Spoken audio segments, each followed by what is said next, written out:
History is like an ocean in a storm.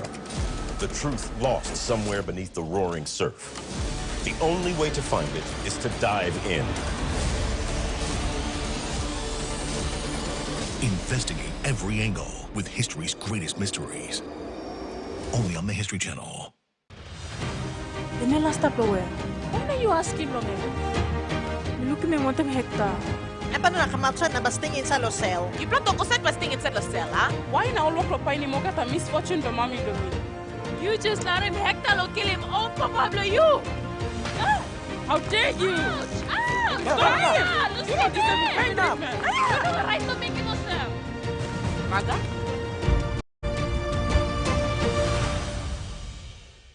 Digicel TV, home of Rugby League. Dial *515# to subscribe.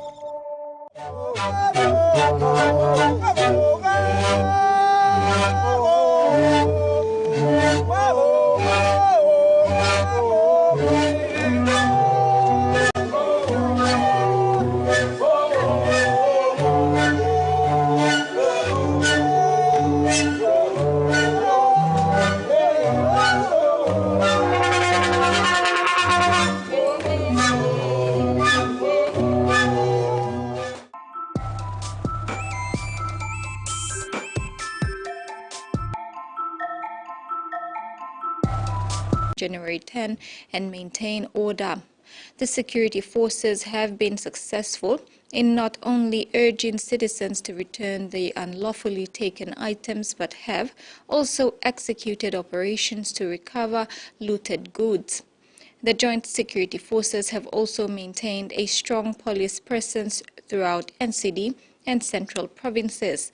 Officers have been fulfilling their routine policing duties, addressing public complaints and concerns.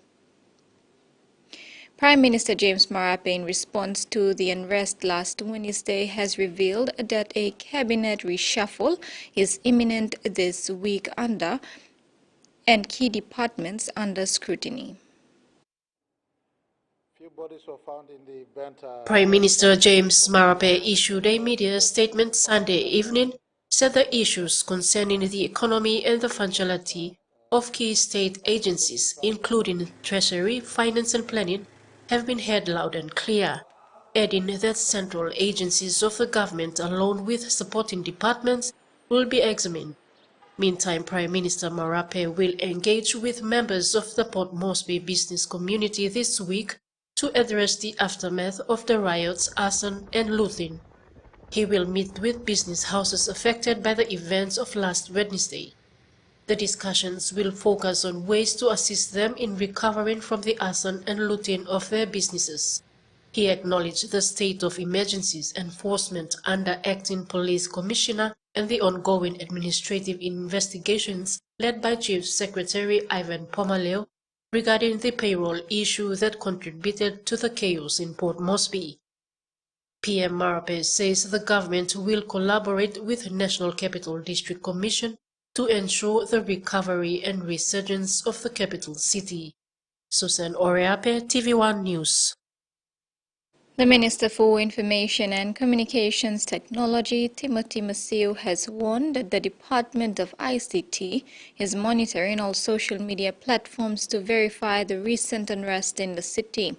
In a media statement, Minister Masio appealed to every Papua New Guinean to refrain from misleading the people on social media by sharing mis- and disinformation that are likely to cause further disunity and harm in the community. The DICT will be monitoring the social media network and will assist the police in ensuring that perpetrators are severely dealt with and brought to justice. Francis Tavatuna, Special Projects Officer with the Office of the Medan Governor, stated that an SME is an economic enabled key driving factor in the country. For Medan, there is a policy in place for activities which entrepreneurs can tap into by partnerships with key sector agencies. Tavatuna announced this recently during the week-long training facilitated by the Medan Commerce Division held at Dabion Junior High School in Liloy Village, Kaka Island. Category. 1 million kina governor plus pakem lo agriculture SME. Narapla 1 million kina blow youth SME. Narapla 1 million kina blow women SME. Narapla 1 million kina blow manam resettlement SME because online in our ground will connect only this place. So we make him recognition lo line lo blame lo manam. Narapla 1 million kina blow other SME. Why you blow conducting financial literacy training inside lo Medeng? Now also Narapla province because government like old man managing money where you may support him. First time all SME program failed because old man no managing money good. So you must manage money good. Mipla negotiate when the be last day close to Mipla signing agreement, but now interest rate will go on top 7% and Mipla too much. Governor Nogan.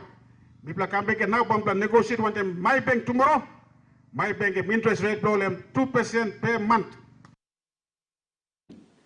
The Independent Consumer and Competition Commission has temporarily suspended the implementation of its final determination contained in the final report for the stevedoring and handling services pricing review dated December 5, 2023. The determinations were suspended due to a stay order obtained in the National Court by ICTSI South Pacific Limited and Motorcare International Terminal Limited against the ICCC on December 21, 2023. Due to this, the ICCC urges its stakeholders and the general public to adhere to court orders in the interim until the court's further determination. In regional news, voters in Taiwan have defied China, electing a new president who's vowed to always put the island's democracy first. Lai Ching-te has secured his party a historic third consecutive term in government. But despite a comfortable win, it fell short of a majority in parliament. That promises to make the next 4 years more challenging.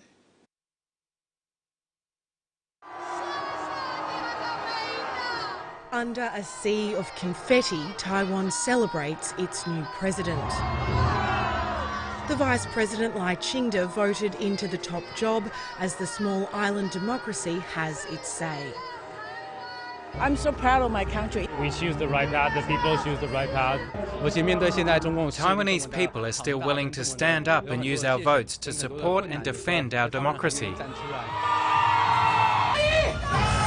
Their main opponent, Ho Yui of the Kuomintang, apologised to supporters for letting them down. This is the outcome that Beijing was dreading. For the first time since democratisation, the Taiwanese people have given a political party a third consecutive term, and to one that champions the island's own individual identity. This is a strong rebuke to China that the Taiwanese want to determine their own future, even in the face of growing threats and military might. The ruling party lost its majority in the parliament, making its job of governing more difficult.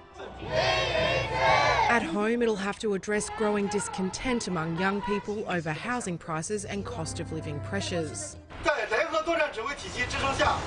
Across the strait, it'll be a challenging balance between sovereignty and peace with Beijing. We are telling the international community that between democracy and authoritarianism, we will stand on the side of democracy.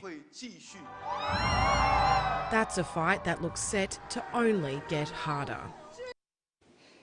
British Prime Minister Rishi Sunak has unveiled a new military funding package worth £2.5 billion for Ukraine, aimed at reassuring the country that the West is still providing support nearly 23 months after Russia's invasion. A $1 billion funding package will be provided to Ukraine over the next fiscal year.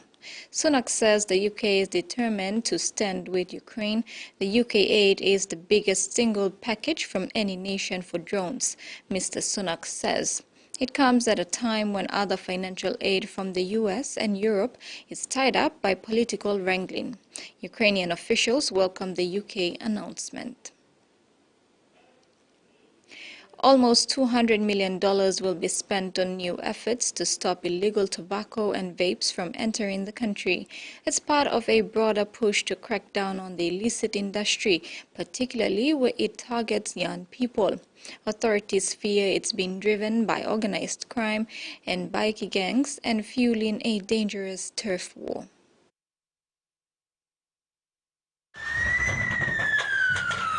fire tearing through a tobacconist in Melbourne's northern suburbs in the early hours of this morning. Yeah, well that's all the stuff inside. Explosions scattered shrapnel for hundreds of metres across Craigieburn. You have a gas bottle in your backyard? Yeah, it's split open, so it's a sheet of steel, buried about 6 inches into the dirt. And left neighbours rattled. The explosions, they were really bad. The bloody house, they were shaking. Police are now investigating if this fire is linked to dozens of others in Victoria, part of an ongoing conflict between organised crime and bikie gangs. A result of criminal syndicates in conflict due to competition for profit derived from the illicit tobacco market. Organised crime gangs are using illegal cigarettes, tobacco and vapes as an ATM to fund their activities like sex trafficking and drug trafficking. For months, tobacconists across Melbourne and regional Victoria have been targeted. Last night's fire in Craigieburn follows blazes in Sunshine, Altona, Croydon and Moe, just since Christmas. It's now pushing the federal government to action.